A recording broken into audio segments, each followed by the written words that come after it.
गिबियावनो बड'लेण्ड बुब्लि आरो बड'लेण्ड टिभि दा बेनि नायगिरि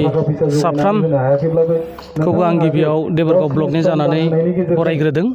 दा बे समाव आङो दिनैनि बे बावरा गोजा भट कमिटिनि दैदेननायजों जे मोनसे फैगौ बिसायख'थिखौ लानानै जे रेलि हाबाफारि लादों, दा बे हाबाफारि लानायनि गेजेरजों जोंनि गेजेराव माखासे जायफोर गामि सिङाव रायजो जानाय जायफोर सोद्रोमाफ्रा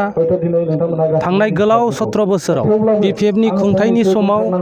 जिबायदि जाख्ल' जाबाय आरो सोबख' जाबाय, बैफोरनि सायाव जोंनि लेखा रोङै माखासे गरिब गुन्द्रा थाखोनि सुबुंफ्रा माखासे मिथिनो मोनैनि खारनाव दिनैहाय अनेक थगायजाबोबाय। दा बेनि मोनसे सांग्रांथिखौ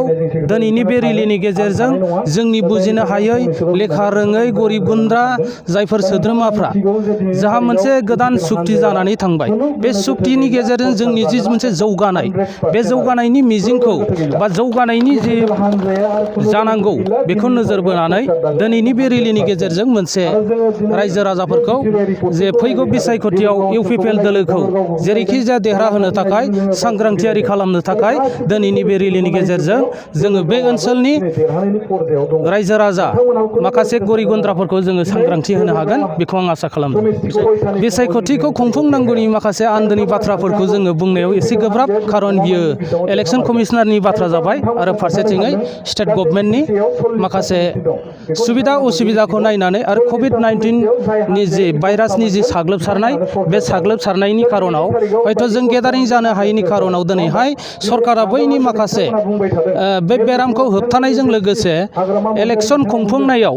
सरकारनि माखासे नियम निथि खानानै दोननायफोरखौ जोङो फालिलायनायाव जोंनि रायजो राजाया बेसेबां मावफुंनो हादिया, बेखौ हयथ' बिजिरनानै सम आरो बोथोरखौ नायनानै इलेक्सना हयथ' थाबैनो जागोन, जों बेखौ आसा खालामदों। BPF राजखान्थिनि जि बायदिसिना माखासे लानाय हाबाफारिफोरखौथ' आरो मा बुंनो, बिथांमोनहा जेरैखि जाया थगाय थसैबाबो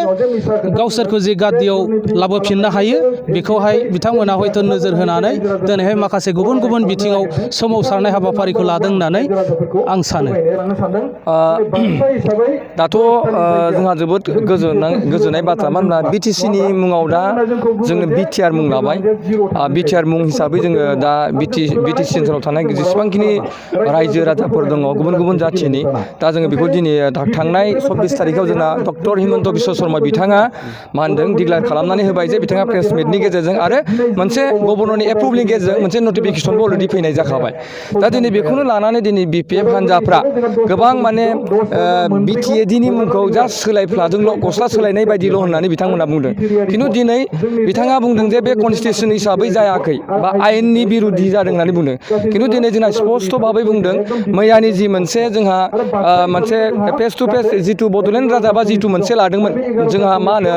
MP बिश्वजित माने दैमारि, बिथाङानो स्पष्ट भाबै बुंदों जे बिथाङा बुंदों जे बे मोनसे कनस्टिटिउसन हिसाबै जादों, बेहाय मोनसे आर्टिकेलखौ बुंदों, बे आर्टिकेलनि दारैनो दिनैनि बे BTR दिनै इमप्लिमेन्ट जानो थांदों। दा ओंखायनो आं खावलायदों जायफ्रा दिनै जोङो BTR मोनबाय आरो बे BTR मोनफ्रोमबो जाहाथे दफाफ्रा जाहाथे मोजां मोजां मावफुंलांनो हायो, आरो बेखौ जों आसा खालामो जे UPPL पार्टिया जे दिनै सरकार फैनानै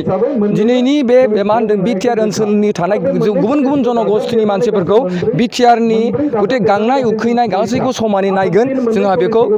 पार्टिनि जानानै आं UPPLनि सासे मा होनदों नेता जानानै आङो गुरै खावलायनाय थायो, जाहाथे जोङो फैबाय थानाय समफ्राव बयबो जाहाथे सेन्स दा